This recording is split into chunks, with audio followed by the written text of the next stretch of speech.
da tua história. Você cresceu num lar cristão? Como que foi? Cara, Você nasceu onde? eu sou de Joinville, sou joinvilense.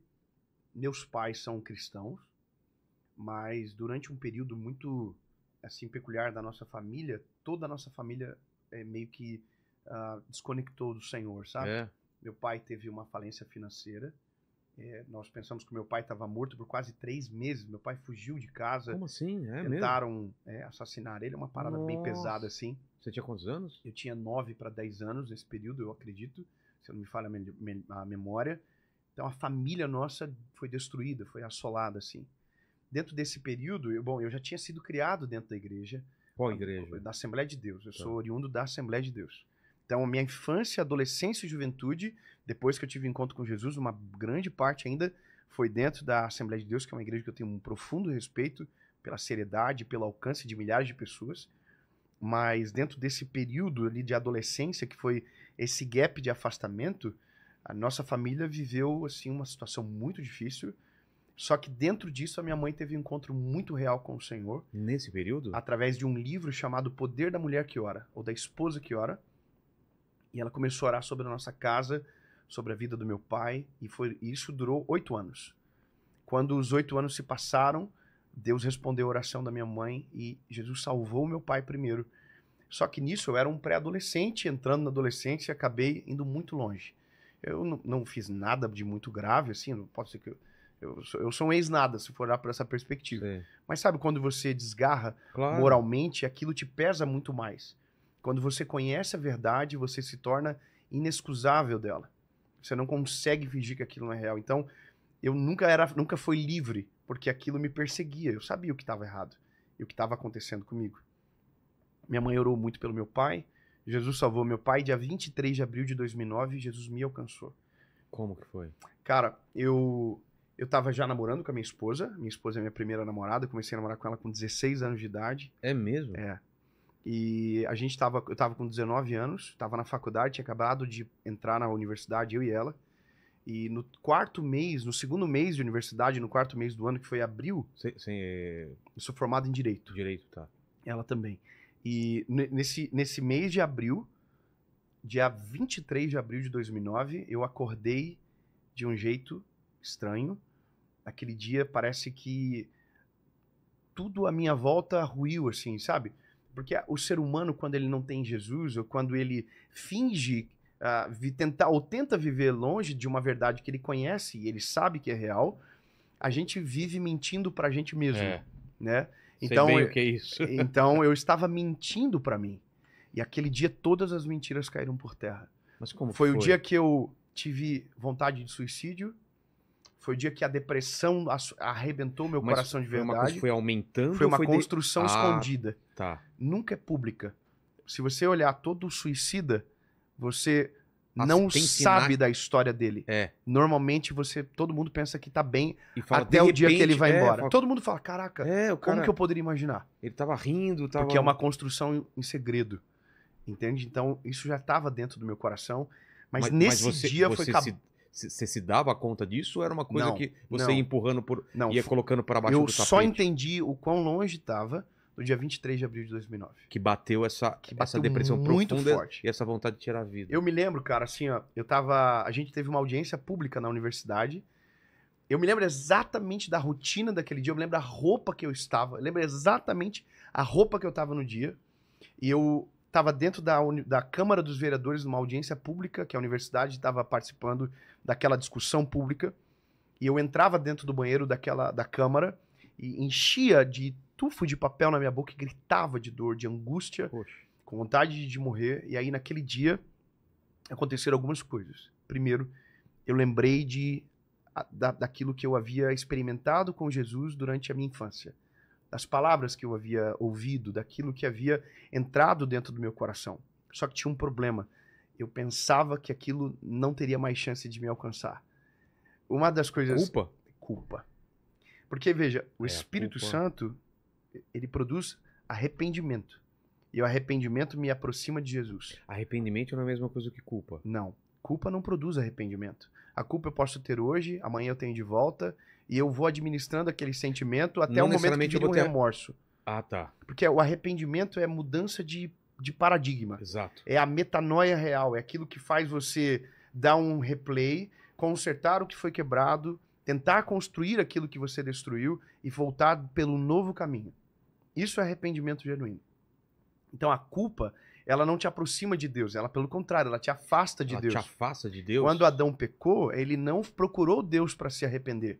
Ele se escondeu de Deus para não ser encontrado. Porque sentiu culpa. Porque sentiu culpa. Então, esse sentimento não é o sentimento que Deus produz. Por isso que eu não acredito num evangelho que faz você se sentir culpado. Porque o evangelho que faz você se sentir culpado, ele não transforma o teu coração. Ele te deixa porque dependente. A culpa me leva para longe, me deixa com vergonha. E aí eu fujo. Agora, arrependimento não. Arrependimento me leva para perto de Jesus. Bom, nessa culpa, nessa fuga, eu fui para casa, tentei encontrar uma igreja aberta. A igreja da minha rua estava trancada. Tentei encontrar um senhor chama o nome Neri, é o nome dele. Ele era aqueles, sabe aqueles crente mesmo de oração, que vai pra monte e tal. E eu me lembro que quando ele passava por mim indo pro colégio, ele passava de bikezinha cantando Caminhando Eu Vou para Canaã, um hino muito antigo da igreja. E eu olhava aqui e dizia, que babaca, que ridículo, né? Envergonhando a igreja. E eu que tava envergonhando de maneira completa, sabe? E aí naquele dia eu tentei procurar ele para ver se ele orava por mim, me levava nesse lugar que ele orava, né? E não encontrei ele. E aí voltei para minha casa. Entrei dentro da minha casa, passei pelo meu pai, pela minha mãe, ninguém me viu naquele dia. Ninguém sabe o que a gente passou, o que eu passei. Inclusive, é uma das coisas que a minha mãe sempre conversa quando a gente entra nesse assunto, ela diz como que eu não consegui enxergar, sabe? Como que eu não vi. E aí um dos dias eu abri o coração com a minha mãe, eu falei, se a mãe parasse um dia e me perguntasse de verdade, olhando no meu olho, se eu estava bem, a mãe ia saber o que estava acontecendo. Claro. Então isso ensina muito sobre a forma que a gente educa os nossos filhos. E eu compreendo a minha mãezinha porque ela não tinha essa instrução. Tem coisas que não são instintivas às vezes. Às vezes a gente precisa de alguém que nos diga a maneira certa, igual eu vou desenvolvendo ao longo da minha vida a forma de educar os meus filhos, né? Mas daí nesse dia eu me escondi dentro do quarto. Na minha casa era uma casa bem humilde, não tinha porta. No quarto meu, eu fiquei no cantinho da cama, dobrei meu joelho e fiz uma oração. Só uma oração. Foi a oração mais dolorida da minha vida, porque eu comecei brigando com o Senhor, perguntando se por que aquilo estava acontecendo comigo, mas a minha palavra de esperança foi, Senhor, se o Senhor é real, se o Senhor existe de verdade, e aquelas palavras que eu ouvi quando eu era garoto são verdade e ainda estão de pé, eu preciso que o Senhor fale comigo. Aí eu peguei e fui no quarto da minha mãe, peguei a Bíblia do meu avô, que meu avô havia falecido e havia ficado na minha casa para minha mãezinha.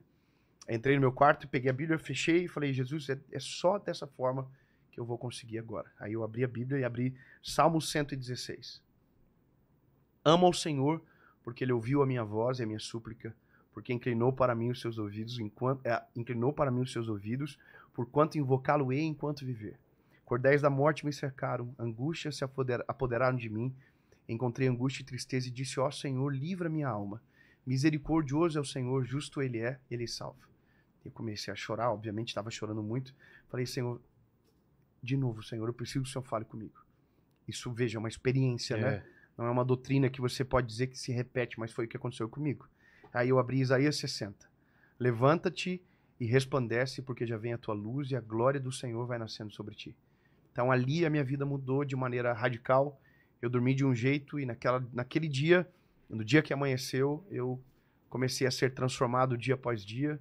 E aí meu namoro com a minha esposa, que estava assim para acabar, foi restaurado, a minha vida foi restaurada e hoje eu tô aqui só com uma missão, porque essa é a minha vida, que é falar sobre Jesus como evangelista e apresentar Jesus às pessoas. E como que você entende, porque já aconteceu comigo, aconteceu contigo e várias pessoas dão esse testemunho também, por que Deus permite que a gente se afaste, né? Porque a gente imagina que Ele tem poder de afastar as coisas ruins da gente, mas parece que quando a gente volta com outra força, com outro entendimento também, né? Eu acredito que tudo que acontece na vida, de uma certa forma, produz amadurecimento.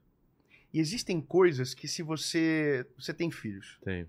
Quando você fala para o seu filho, dá choque, ele não acredita de maneira completa até o dia que ele tome um choque.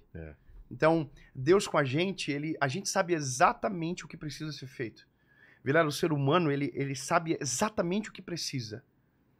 a gente sabe o que é certo, a gente sabe o que é errado, tá intrínseco. A gente foi construído dentro de um contexto que a gente exatamente sabe.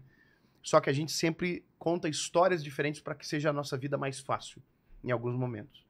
Só que no dia que a casa cai, a gente diz a mesma coisa. Exato, tava certo, eu que fiz errado. É. Então, na verdade, é como se Deus desse permissão para que a gente tomasse decisões erradas, quando a gente não questiona e não pergunta, sofra as consequências e isso transforme a gente em filhos mais maduros na fé que a gente carrega.